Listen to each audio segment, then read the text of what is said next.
चलिए, first class के अंदर हम लोगों ने डिस्कस किया था कि आपका बेसिक सिलेबस क्या है और सीएस क्या होता है, राइट। सबसे पहले तो ये बताना ज़रूरी है कि जो आप प्रोफेशनल कोर्स कर रहे हैं, आप क्या बनने जा रहे हैं, आपकी क्या ड्यूटीज़ होगी, क्या स्कोप होगा इस प्रोफेशन का फ्यूचर में आपके लिए, राइट।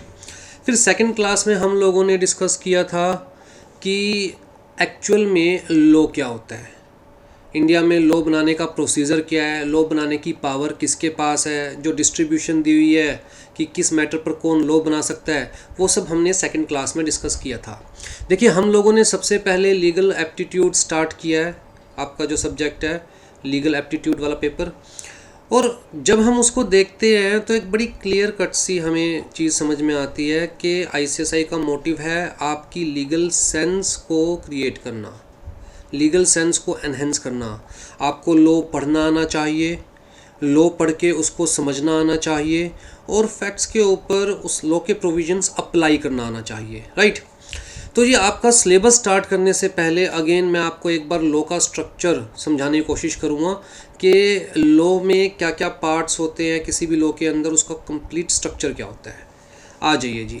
तो हम लोग कॉन्ट्रैक्ट एक्ट स्टार्ट करेंगे सबसे पहले, तो मैं कॉन्ट्रैक्ट एक्ट से ही आपको स्ट्रक्चर समझाने की कोशिश करता हूँ।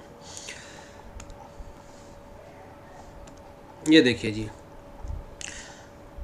आप अपनी जो स्क्रीन पर देख रहे हैं इसे मैं कहूँगा इंडियन कॉन्ट्रैक्ट एक्ट का बेयर एक्ट। बेयर एक्ट का क्या मतलब होता है, ये वर्ड नोट कर लीजिए, bare act, BARE act. Bare act का मतलब pure, which is passed by the legislature.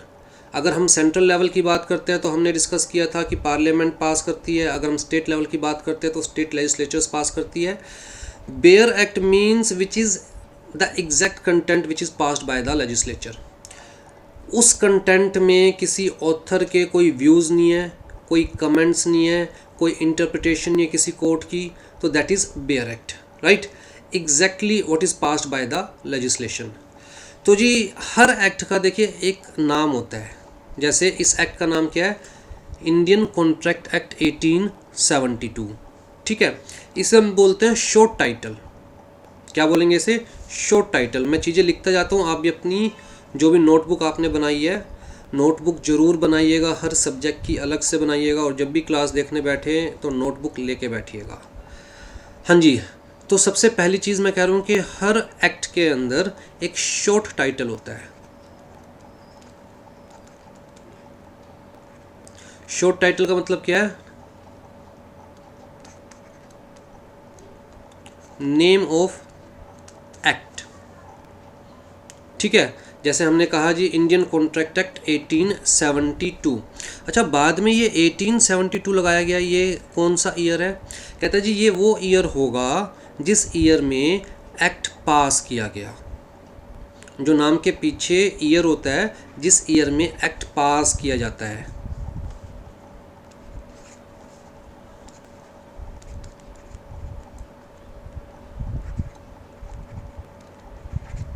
Year behind name क्या है, year of passing the act.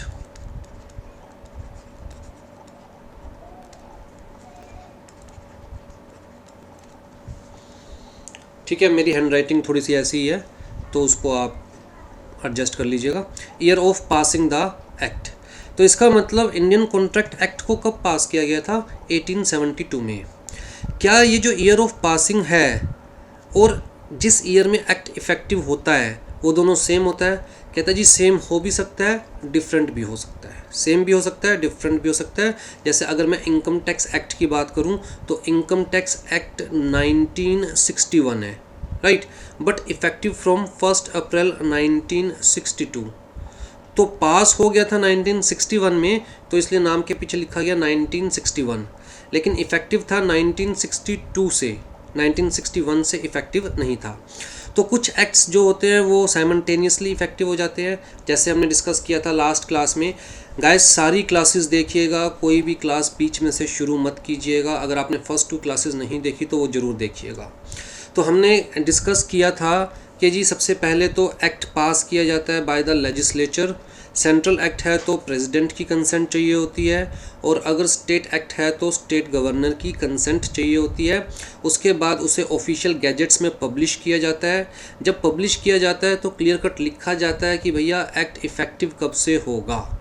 ठीक है, तो ज़रूरी नहीं है कि जो ये पीछे ईयर लिखा हुआ है ये इफ़ेक्टिव भी इसी ईयर से होता है एक्ट, लेकिन ये वाला एक्ट इसी ईयर से इफ़ेक्टिव था।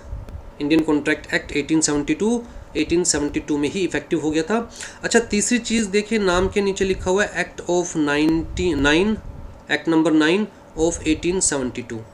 एक्ट नंबर 9 ऑफ 1872 का क्या मतलब है कि देखिए, जब पार्लियामेंट में बहुत सारे लॉज जाते हैं, उनके ऊपर डिस्कशंस होती है, कुछ पास होते हैं कुछ पास नहीं होते हैं, तो पार्लियामेंट में प्रेजेंट होने वाला कौन सा एक्ट था ये 1872 में पार्लियामेंट में प्रेजेंट होने वाला कौन सा एक्ट था ये 9th।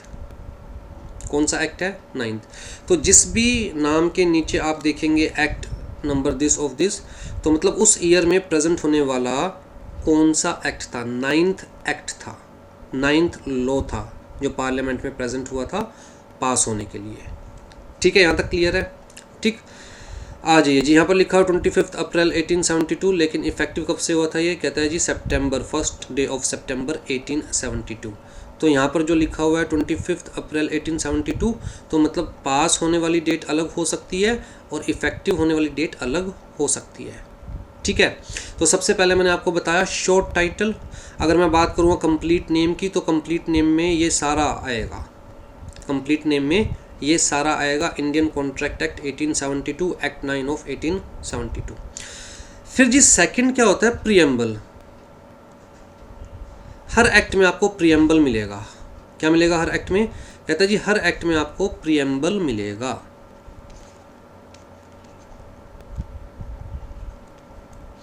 प्रीएम्बल का क्या मतलब होता है, कहता है जी प्रीएम्बल ना, जो लॉ मेकर है, जिसने भी लॉ बनाया है, उसने क्या सोचकर लॉ को बनाया है।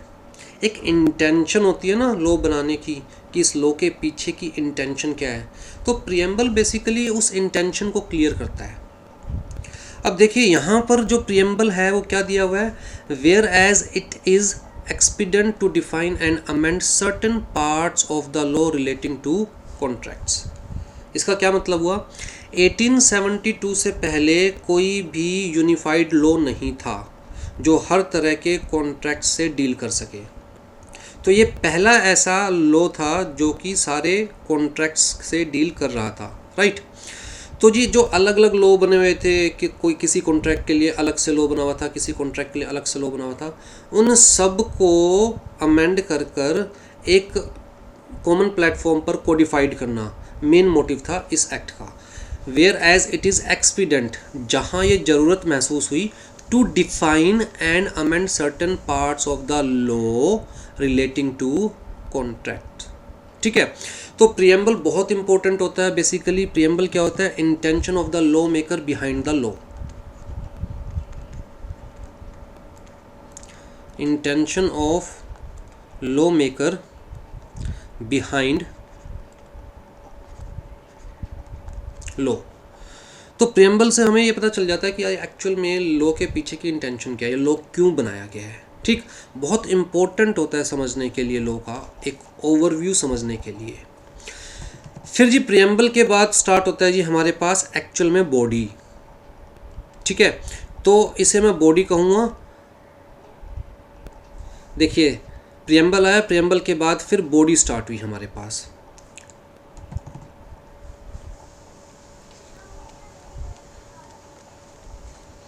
अब जी बॉडी में क्या होता है, कहता है जी सेक्शंस।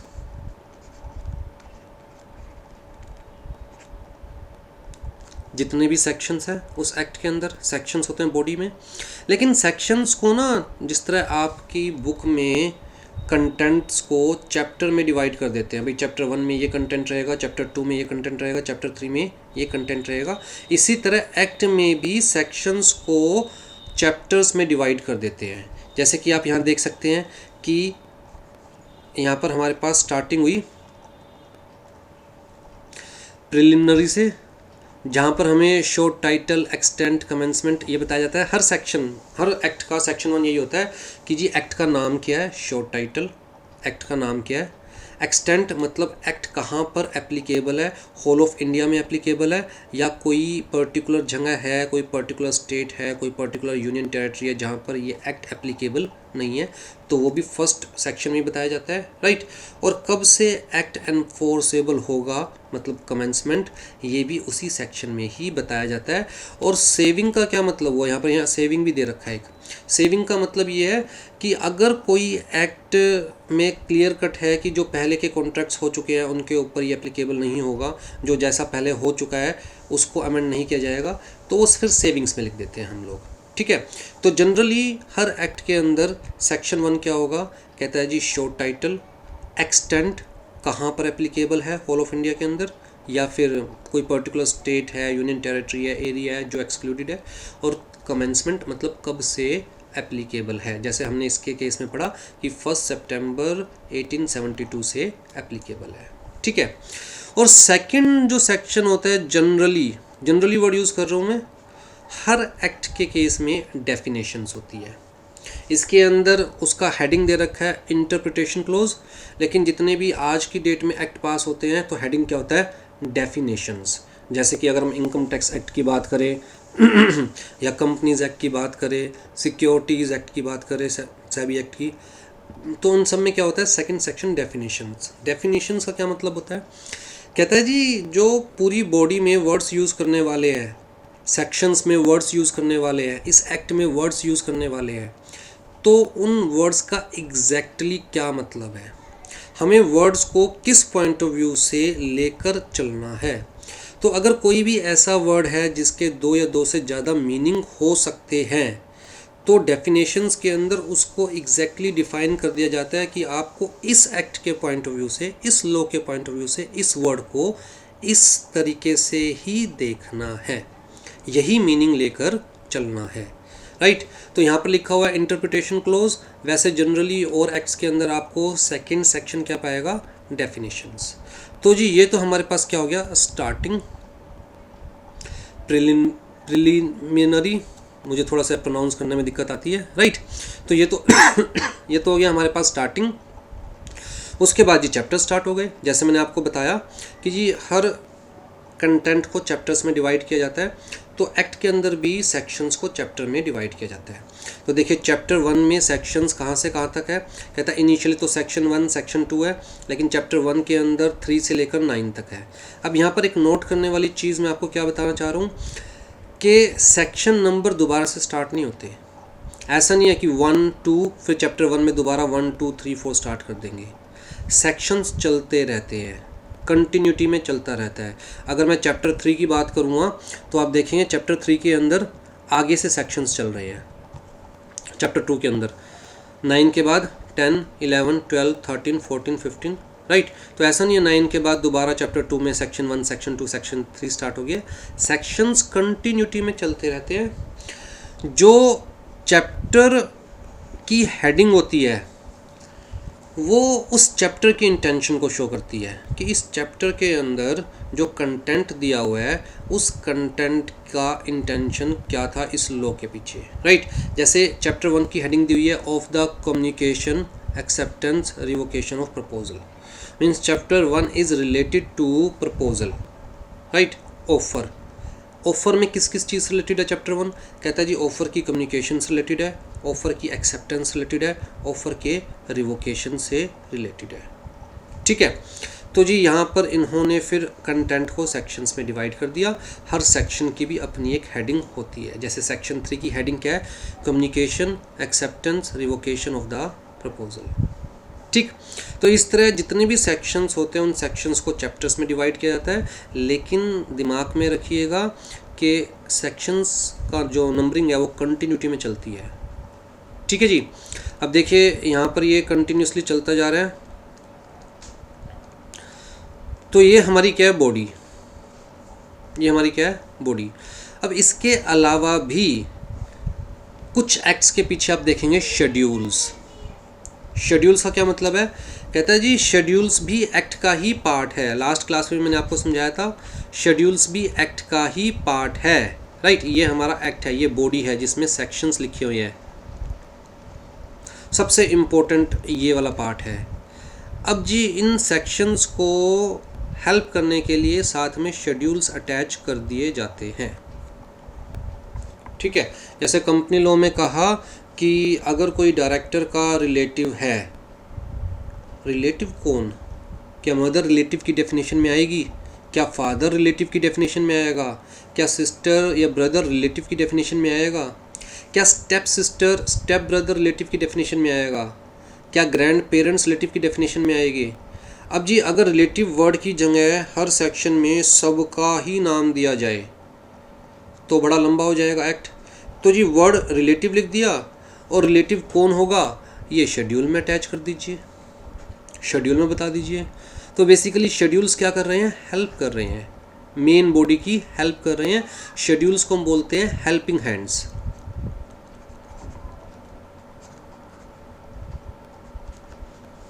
ठीक है, schedules are only helping hands, part of the act but attached to the act, right. Schedule है, not the integrated part of the act. अगर ये इसके अंदर ही मैं कहता यहाँ पर शेड्यूल है तो इंटीग्रेटेड पार्ट कंसिडर किया जाता है, राइट। डिफरेंस क्या हुआ, डिफरेंस ये हुआ कि मान के चलो शेड्यूल में कुछ लिखा हुआ है which is against the section, section में कुछ और लिखा हुआ है, शेड्यूल में कुछ और लिखा हुआ है, तो जी प्रोविजंस के बीच में कॉन्फ्लिक्ट हो रहा है। तो उस केस में शेड्यूल में जो लिखा हुआ है वो माना जाएगा या सेक्शन में जो लिखा हुआ है वो माना जाएगा। कहता है जी हमेशा वही माना जाएगा जो सेक्शन में लिखा हुआ है, राइट। अगर सेक्शन में जो लिखा हुआ है वो समझ नहीं आ रहा है और उसके बारे में कुछ शेड्यूल में दे रखा है तो we can take the help of schedule. Clear है। अच्छा, शेड्यूल्स के अलावा भी अब बॉडी में सेक्शंस हो गए हमारे पास, फिर मैंने कहा जी हमारे पास शेड्यूल्स होते हैं, उसके अलावा भी एनेक्टमेंट्स होती है, राइट। एनेक्टमेंट्स कह लीजिए, अटैचमेंट्स कह लीजिए, एनेक्स्चर्स कह लीजिए साथ साथ, तो वो चीज़ भी होती है। अभी जो अटैचमेंट्स की बात कर रहा हूँ या एनेक्स्चर्स की बात कर रहा हूँ मैं, A for attachment, A for annexure, right. ये क्या होता है, जैसे मान के चलिए किसी एक्ट में बताया गया है कि जी आपको इस चीज़ के लिए सेंट्रल गवर्नमेंट से परमिशन लेनी होगी, रूल्स में बताया गया कि जी आपको फॉर्म नंबर 2 फाइल करना पड़ेगा सेंट्रल गवर्नमेंट के पास। अब जी फॉर्म नंबर 2 कहाँ पर है, तो जो फॉर्म होगा वो अटैच कर दिया जाएगा विद द एक्ट। तो जो एनेक्स्चर्स होते हैं या फिर अटैचमेंट्स होती है वो जनरली जो प्रोसीजरल रिक्वायरमेंट्स होती है उनको कंप्लाई करते हैं, प्रोसीजरल रिक्वायरमेंट्स को फुलफिल करते हैं। जैसे मैंने कहा फॉर्म को अटैच कर दिया जाएगा, तो एनेक्स्चर 1 क्या है जी, फॉर्म नंबर 1, एनेक्स्चर 2 क्या है जी, फॉर्म नंबर 2, राइट। तो इस चीज़ में हो सकते हैं। तो ये ओवरऑल आपका स्ट्रक्चर होता है जहाँ पर हमने देखा कि सब हर एक्ट का एक शॉर्ट टाइटल होगा, ईयर होगा जी, किस ईयर में वो पास हुआ, किस ईयर में वो एनफोर्सेबल हुआ, that may be same, that may be different. Preamble होगा which is the intention behind the law of the law maker, right. फिर जी बॉडी होगी, बॉडी के अंदर क्या होगा जी, sections which is main law. अगर बॉडी में कुछ लिखा हुआ है और वो क्लियर है, उसके अंदर कोई एम्बिग्यूटी नहीं है, I am using the word ambiguity, ambiguity का मतलब किसी तरह का कोई डाउट नहीं है, वो अनएम्बिगुअस है, फ्री फ्रॉम एवरी डाउट, तो जी जो बॉडी में लिखा हुआ है, जो सेक्शंस में लिखा हुआ है वही माना जाएगा, बात ख़त्म। चाहे शेड्यूल में कुछ भी लिखा हो, चाहे एनेक्स्चर्स में कुछ भी लिखा हो, चाहे प्रीएम्बल में कुछ भी लिखा हो, ठीक है। तो एनेक्स्चर्स है, शेड्यूल्स है, प्रीएम्बल्स है, ये हेल्प करते हैं लॉ मेकर की इंटेंशन को समझने में, लेकिन ये कभी भी सेक्शन के कंटेंट को ओवरराइड नहीं कर सकते। फिर जी शेड्यूल्स हमने आपको बताया, अगेन हेल्पिंग हैंड्स, और एनेक्स्चर्स या फिर अटैचमेंट्स अगेन हेल्पिंग हैंड्स, ठीक है। अब जी सेक्शंस को पढ़ते कैसे हैं, जैसे मैं कह रहा हूँ section 1 sub section 1 close this, तो इसे पढ़ेंगे कैसे। देखिए यहाँ पर क्लियर कट कहा गया, जैसे मैं सबसे पहले फर्स्ट सेक्शन के बारे में बात करता हूँ। तो प्रीएम्बल के बाद हमारे पास स्टार्टिंग हुई फर्स्ट सेक्शन की शॉर्ट टाइटल, तो यहाँ नंबर दिया गया फर्स्ट सेक्शन, शॉर्ट टाइटल दिया गया यहाँ पर कि जी this act may be called Indian contract act 1872। फिर जी extent commencement, it extends to whole of India except state of Jammu and Kashmir and it shall come into force on the 1st day of April 1872। अब आपको पता होगा कि Jammu and Kashmir को special status मिला हुआ था article 370 of constitution of India में।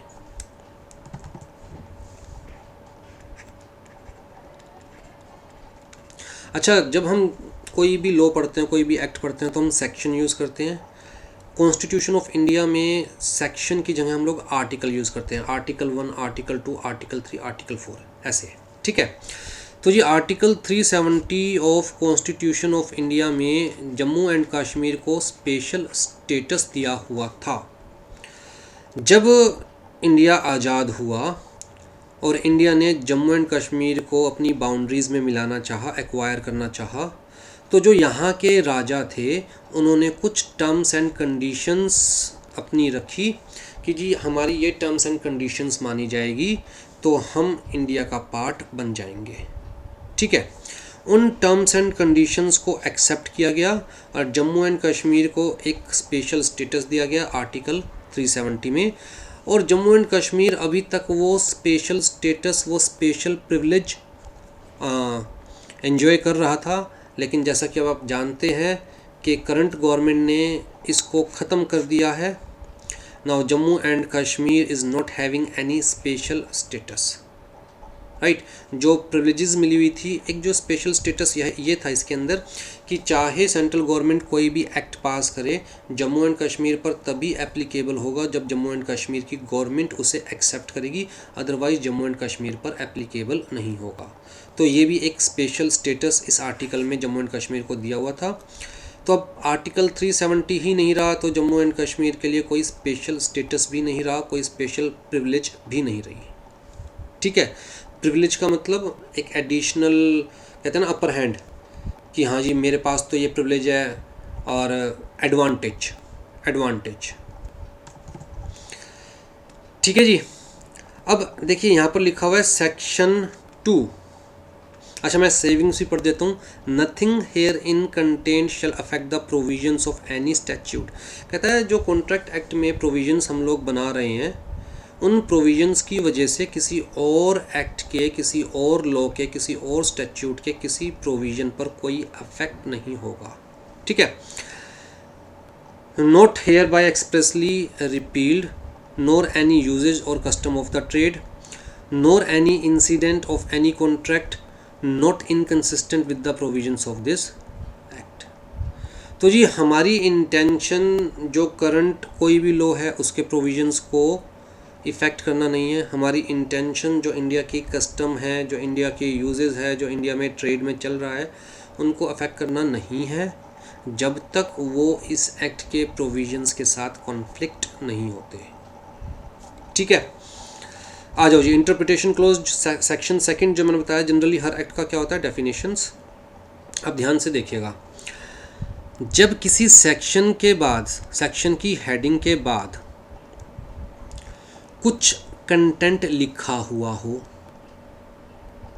रिपीट कर रहा हूँ, सेक्शन नंबर और हेडिंग के बाद कुछ कंटेंट लिखा हुआ हो और उसके बाद ABC लिखा हो या 1 2 3 लिखा हो, तो जी हम मान के चलेंगे सेक्शन 2 क्लोज ए। सेक्शन 2 क्लोज ए मतलब ये है कि ऑथर की इंटेंशन, लॉ मेकर की इंटेंशन बिल्कुल स्टार्टिंग से ही सेक्शन को डिवाइड करने की नहीं थी। उसने जी सेक्शन का नंबर दिया, सेक्शन की हेडिंग दी और उसके बाद उस सेक्शन को स्टार्ट कर दिया, बिना डिवीजन के उस सेक्शन को स्टार्ट कर दिया। तो ये जब स्टार्ट कर दिया तो फिर हम इसे क्या कंसिडर करेंगे, क्लोज। क्या कंसिडर करेंगे, क्लोज। होता कैसे है मैं आपको बता देता हूँ। सेक्शन में सब सेक्शन, ठीक है, सब सेक्शंस के अंदर क्लोजेस, क्लोजेस के अंदर सब क्लोजेस,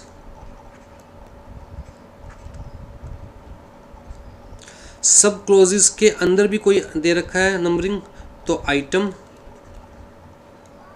और आइटम के अंदर सब आइटम, और अगर उसके अंदर भी कुछ है तो पॉइंट। ठीक है, तो अगर मैं कहूँगा 2 1 A 1 अगेन, फिर उसके अंदर मैं दोबारा ए। तो जी ये क्या हुआ, कहता है जी this is section, this is subsection, section 2 subsection 1, clause A, sub clause 1,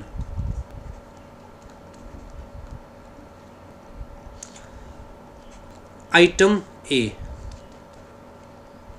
मान के चलो इसके अंदर दोबारा से फिर ए दे देते हैं, तो हम कहते हैं सब आइटम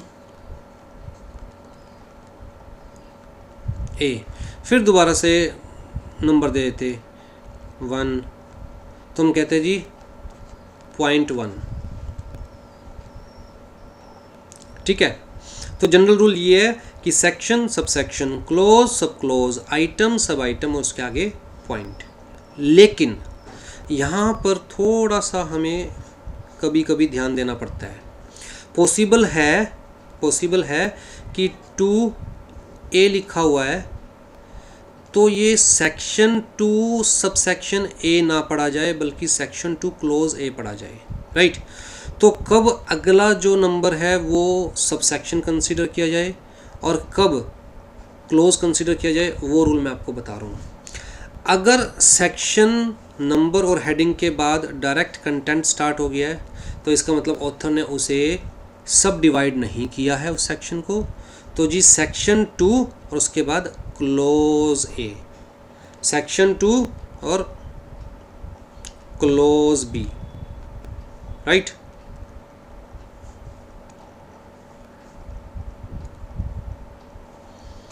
सेक्शन 2 क्लोज बी। अब यहां पर क्या है, कहता है जी सेक्शन 3 हेडिंग दे दी और उसके बाद डायरेक्ट कंटेंट स्टार्ट कर दिया और कोई नंबरिंग भी नहीं है, सब डिवीजन भी नहीं है, तो सेक्शन 3 बात ख़त्म। अब यहाँ पर क्या है, कहता है जी सेक्शन 4 डायरेक्ट कंटेंट स्टार्ट कर दिया, राइट, यहाँ तक। फिर लाइन को कंटिन्यूटी में रखने की बजाय इन्होंने ब्रेक कर दिया लेकिन कोई नंबरिंग दी नहीं, तो उस केस में क्या बोलेंगे, पैराग्राफ 1, पैराग्राफ 2, ठीक है। अगर नंबरिंग नहीं दे रखी तो पैरा 1, पैरा 2 या पैराग्राफ आप बोल सकते हैं, ठीक। कुछ लॉज के अंदर चीज़ों को समझाने के लिए साथ साथ इलिस्ट्रेशंस भी दी गई होती है, तो इलिस्ट्रेशंस लॉ का ही पार्ट है। लेकिन अगेन मैं आपको बताऊंगा कि अगर सेक्शन क्लियर है तो उस केस में हमें सेक्शन की बात ही माननी है। Illustrations are also helping hands. जब सेक्शन क्लियर ना हो तो इलिस्ट्रेशंस के मीडियम से हम लोग उसके प्रोविजन समझने की कोशिश कर सकते हैं, लेकिन किसी भी केस में कोई इलिस्ट्रेशन भी सेक्शन के अगेंस्ट नहीं जा सकता।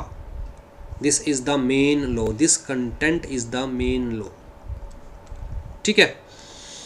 आ जाइए जी, अब यहाँ पर देखिए हम कह रहे हैं जी रिवोकेशन हाउ मेड, और बिना नंबरिंग के यहाँ पर कंटेंट चालू हो गया, तो सेक्शन 6 क्लोज 1, क्लोज 2, क्लोज 3 इस तरह से कंसिडर किया जाएगा। अब यहाँ पर जो मैं आपको एग्जांपल देना चाहता हूँ,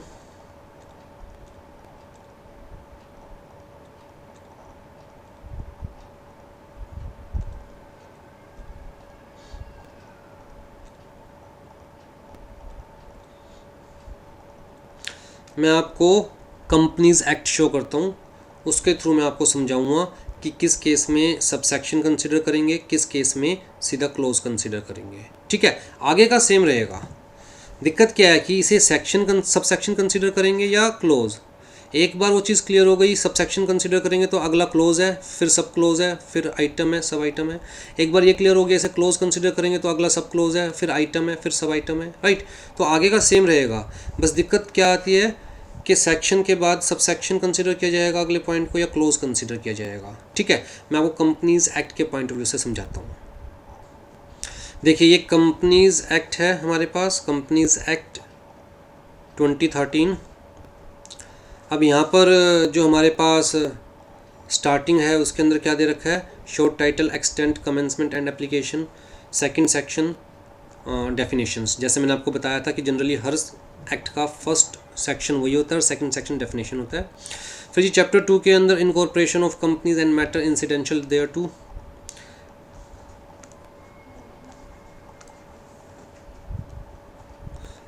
अब यहाँ क्या दिया हुआ है, section 3, right, section 3 formation of company. फिर दिया सेक्शन 3A। अब जैसे 3 के बाद 3A दे रखा है, ये एक कैपिटल में है तो इसको अलग से सेक्शन कंसीडर किया जाएगा, सेक्शन 3 का पार्ट कंसीडर नहीं किया जाएगा, राइट। तो सेक्शन 3 और यहाँ सेक्शन 3A। अगर हम सेक्शन 3 को ओपन करते हैं तो ये आपके सामने सेक्शन 3 है। अब ध्यान से देखिए, यहाँ पर दिया नंबर, हमारे पास टाइटल है, राइट, और 3 के बाद कोई भी कंटेंट दिए बिना डायरेक्ट 1 लिख दिया। इसका मतलब ऑथर ने बिल्कुल बिगनिंग में ही सेक्शन को डिवाइड कर दिया। तो यहाँ पर क्या आएगा, section 3 sub section 1, section 3 sub section 1। Heading क्या है जी सेक्शन की, कहता है फॉर्मेशन ऑफ कंपनी। तो सेक्शन 3 सब सेक्शन 1। अब सब सेक्शन के अंदर दे रखा है ABC, तो जी clause A, clause B, clause C, ठीक है। तो section 3 sub section 1, clause A, clause B, clause C। जब ये कंप्लीट हो रहा है उसके बाद दे रखा है प्रोवाइडेड। प्रोवाइडेड का मतलब कि सब सेक्शन 1 में प्रोविजन भी दिया हुआ है, राइट। तो फर्स्ट पैराग्राफ को, जो प्रोवाइडेड वाला पैराग्राफ है, उसे हम फर्स्ट प्रोविज़ो बोलेंगे, सेकंड को सेकंड प्रोविज़ो बोलेंगे। तो प्रोवाइडेड, उसके बाद सेकंड में लिखा पाएगा सेकंड पैराग्राफ में, अगर दोबारा प्रोवाइडेड दिया हुआ है प्रोवाइडेड फर्दर, अगर थर्ड प्रोविज़न भी दिया हुआ है तो फिर प्रोवाइडेड आल्सो लिखा पाएगा, फोर्थ दिया हुआ है तो प्रोवाइडेड ऑल्सो, फिफ्थ दिया हुआ है तो प्रोवाइडेड ऑल्सो। तो मतलब फर्स्ट प्रोविज़न के केस में प्रोवाइडेड वर्ड लिखा होगा, सेकंड के केस में प्रोवाइडेड फर्दर लिखा होगा, और उसके बाद हर केस में प्रोवाइडेड ऑल्सो लिखा होगा, राइट। तो हम इसको कैसे पढ़ेंगे, हम कहेंगे जी प्रोविजो 3, क्योंकि थर्ड प्रोविजन है, proviso 3 to sub section 1 of section 3, proviso 3 to sub section 1 of section 3, proviso 4, right. उसके बाद फिर सब सेक्शन 2 स्टार्ट हो गया, तो sub section 2 close A, clause B, clause C, ठीक है। अब यहाँ पर डायरेक्ट नंबरिंग, जो सेक्शन का नंबर है उसके बाद कुछ कंटेंट लिखते, उसके बाद नंबरिंग शुरू करते, तो हम क्या पढ़ते हैं, सेक्शन, उसके बाद सीधा क्लोज, जैसे कि सब सेक्शन 2 में जनरली होता है।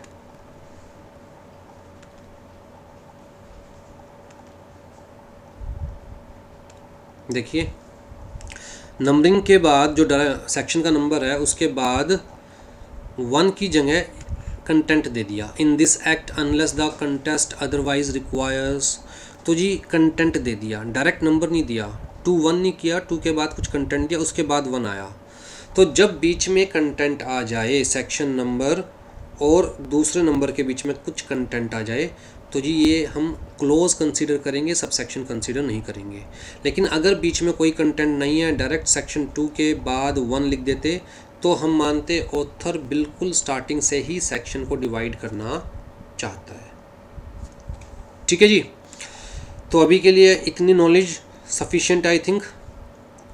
आ जाइए जी, तो हम लोगों को स्टार्ट करना है लेसन 2 आपका। देखिए, पहले कॉन्स्टिट्यूशन ऑफ इंडिया पहला लेसन, लेकिन वो मैं बाद में स्टार्ट करूँगा क्योंकि वो थोड़ा टेक्निकल है। इतने तक कुछ लीगल वर्ड्स आपको समझ में आने लग जाए, कुछ लॉ पढ़ना आपको समझ में आने लग जाए, तो कॉन्स्टिट्यूशन ऑफ इंडिया थोड़ा आसान हो जाएगा समझने में। हाँ जी, लेसन 2 का इन्होंने हेडिंग दी हुई है एलिमेंट्स ऑफ जनरल लॉज, जिसके अंदर हमारे पास 2 चैप्टर्स हैं बेसिकली। एक तो है कॉन्ट्रैक्ट एक्ट और दूसरा लॉ ऑफ टॉर्ट। तो जी Indian contract act,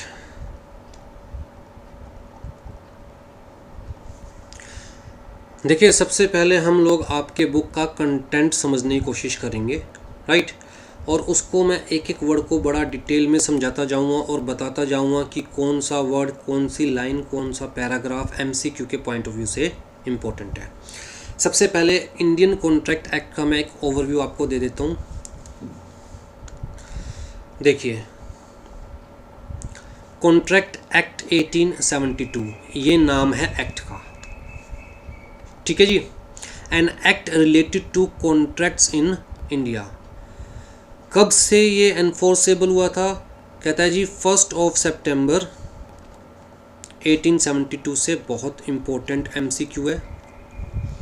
applicable to, कहता है जी whole of India except Jammu and Kashmir. अभी तक एक्सेप्ट जम्मू एंड कश्मीर चल रहा है, लेकिन एक्चुअल में मैं आपको बता चुका हूँ सेक्शन 370 अब रिपील कर दिया गया है, ख़त्म कर दिया गया है, राइट। अब जम्मू एंड कश्मीर को कोई स्पेशल स्टेटस नहीं दिया हुआ, लेकिन मुझे क्लियर नहीं है कि आपके जो एग्ज़ाम्स में पूछा जाएगा उसमें इस चीज़ को अभी कंसीडर किया जाएगा या नहीं किया जाएगा, राइट। एक्ट में अभी तक अमेंड नहीं किया गया, कॉन्ट्रैक्ट एक्ट को एज सच अमेंड नहीं किया गया है, राइट।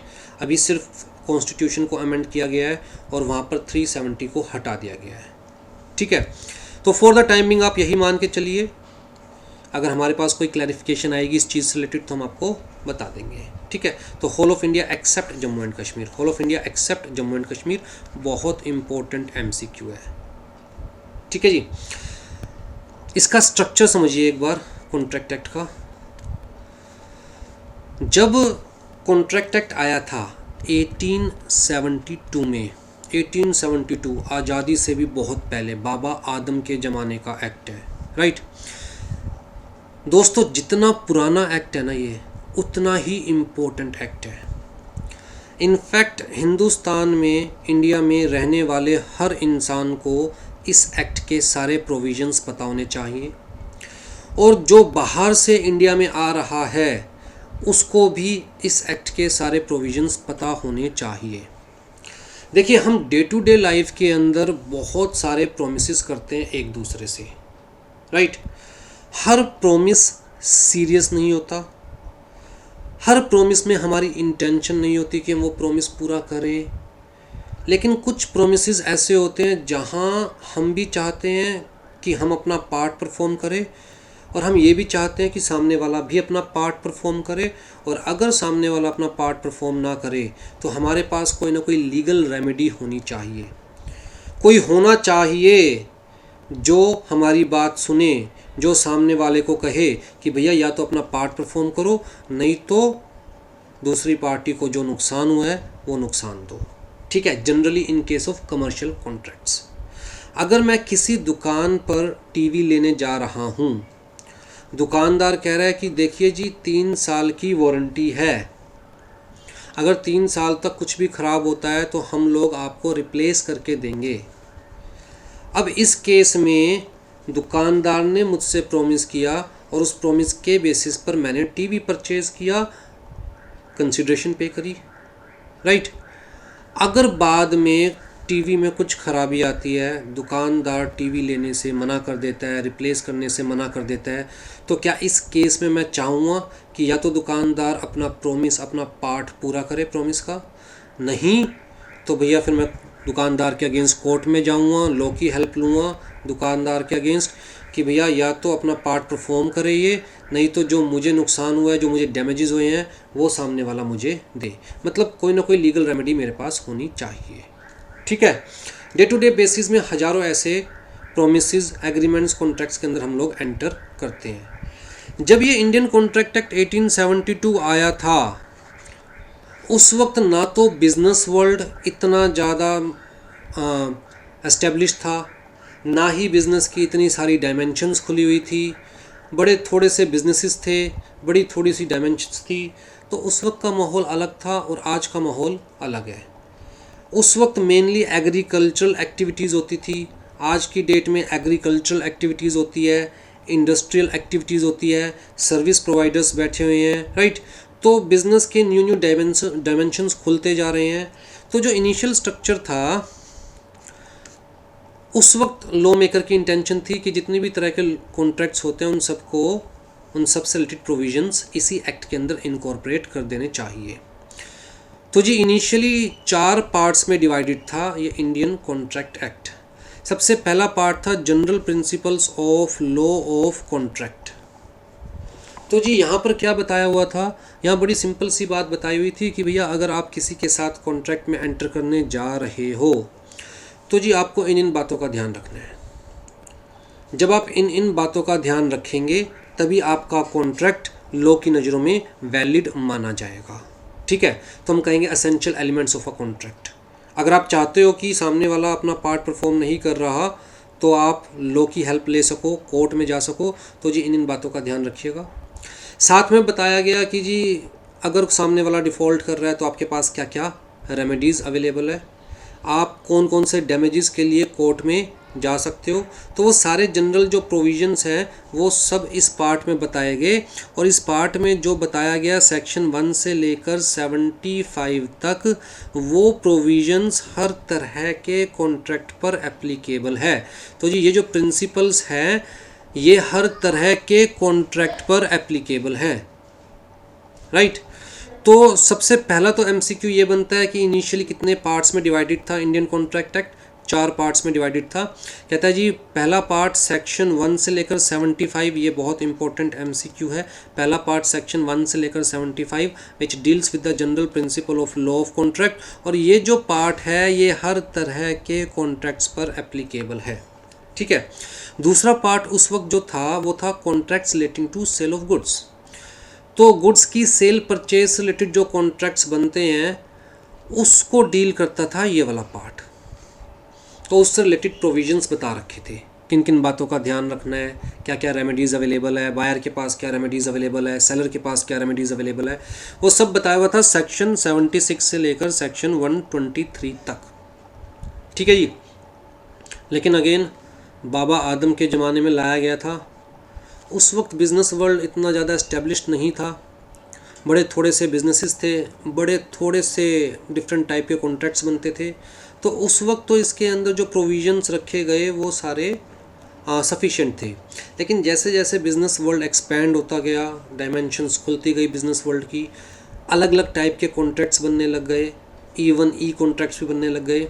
तो धीरे धीरे ये फील होना शुरू हुआ कि यार जो प्रोविजंस दे रखे हैं कॉन्ट्रैक्ट एक्ट में with respect to sale of goods, those provisions are not sufficient, right.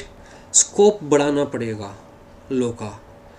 तो जी 1930 में इस पार्ट को रिपील कर दिया गया,